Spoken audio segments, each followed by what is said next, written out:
In this video, we're going to do a power jack repair on a Toshiba laptop.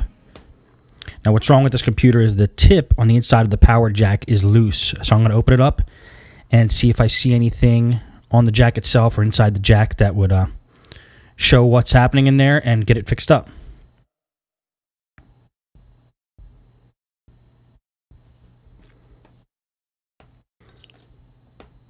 First thing I like to do is get a piece of foam so when I turn the computer over, it doesn't scratch the surface of the computer. And then second thing, actually, you take the battery out. And then I like to start taking components out of the machine because I know I'm going to have to get down to motherboard level.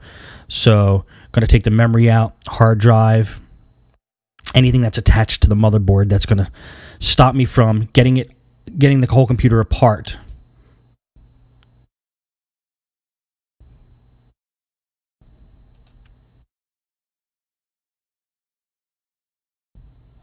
Take the hard drive out here. This computer is very dusty on the inside, so usually I'll take a can of compressed air and blow all the air out of a laptop before I give it back to a customer. But if I know I'm going to take the entire laptop apart, I won't clean anything. I'll clean it on a as-I-go basis. So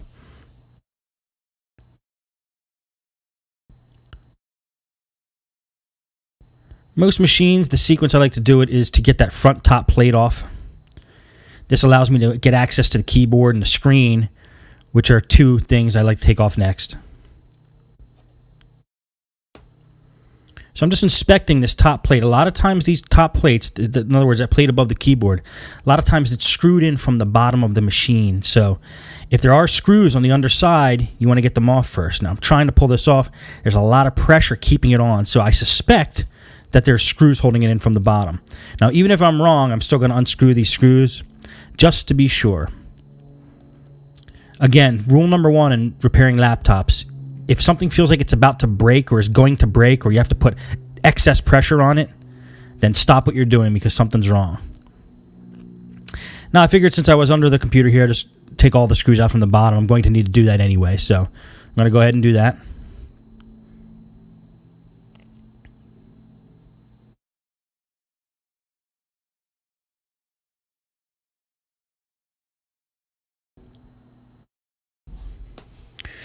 If anybody's wondering why this video is a little different than the other videos as far as me narrating it, I'm not speaking in it in real time. This is a dub over on the narration. I did this live at the shop during work hours, so I didn't have time to close everything up and make sure there was no distractions. You might see my dad walking around in the background over there. Okay, pulled the CD drive out there. I'm just going to go ahead and unscrew all the screws from the bottom, every screw that I see. Now, I'm kind of not being very careful where I'm putting the screws as I take them out because on Toshiba laptops, there are labels next to every screw hole. It tells you exactly what screw goes in each hole. So you can kind of put them all into a big pile and then put all the correct screws in at the end. Now, another reason why I'm not pulling those screws out, I'm just unscrewing them, making them loose, is because they're so dusty that the magnetic force of them is not active now, so I'm just going to turn them all over and pour all the screws out. Because the tip of my screwdriver is actually magnetic, but it wasn't pulling any of these screws up. So there's a couple screws coming out. Now again, I'm going to try to take the plate off right onto the screen there. Usually an easy way is to get it right at that hinge where I first had the screwdriver.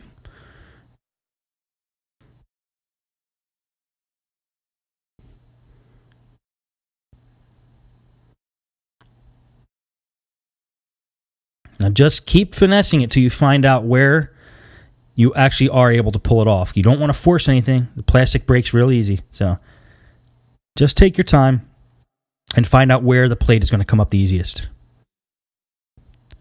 Now, I'm still suspecting there's screws holding this in. There's two screws on the back.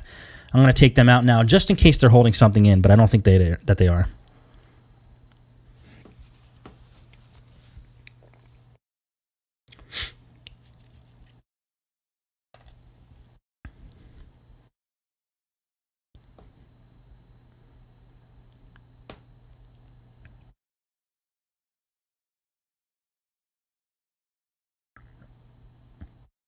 Now, sometimes that plate is held in from the bottom with plastic clips.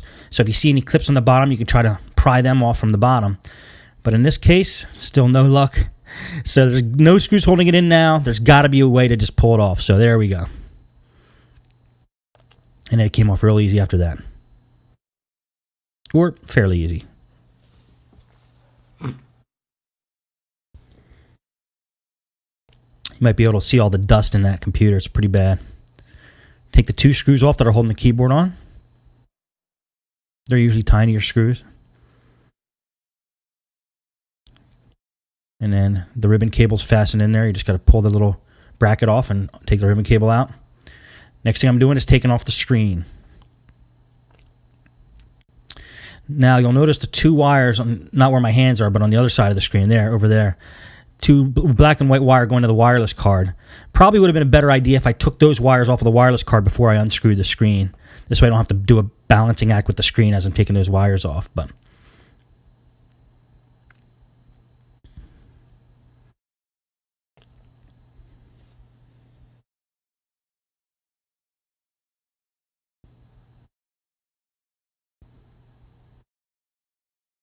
okay, now there's the ribbon cable that's actually the LCD cable. It's attached to the motherboard. Pulling that off. And then the 2 antennas, which actually come off the wireless card, they go to the top of the screen through the bottom all the way to up the side and up to the top. And now the screen is free to come off. And I put that off in a safe place on the side where I'm not going to bang it. Nothing's going to happen to it.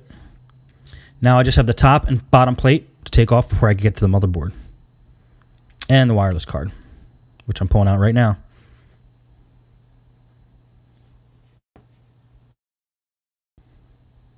I'm playing background music in this video just to keep it a little more interesting. So this probably isn't going to be the format I do for every video, but we'll do it for now.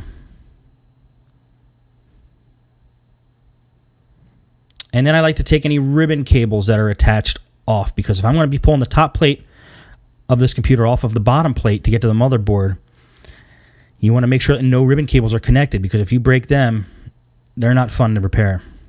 You probably have to order a new one. Okay, so just find a spot along the edge where the laptop will come apart easily. I use my fingernail because it's not going to scratch anything. I'm just going to unplug the modem card from down there, just in case that causes a problem. And I'm just going to keep searching for the easiest corner to get apart and then go from there, kind of like how we did the plate under the key or above the keyboard under the screen.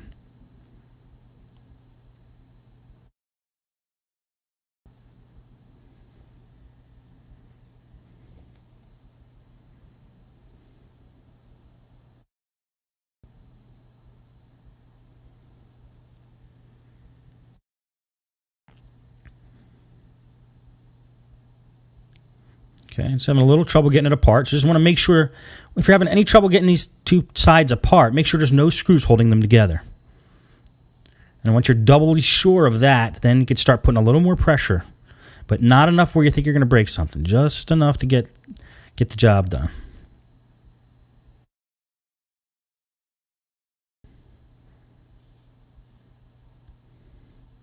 And then eventually, it'll come apart.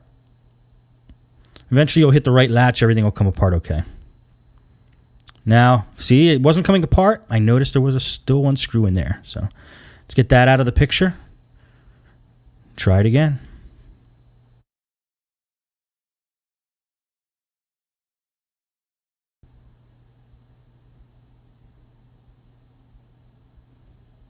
And there's the other culprit.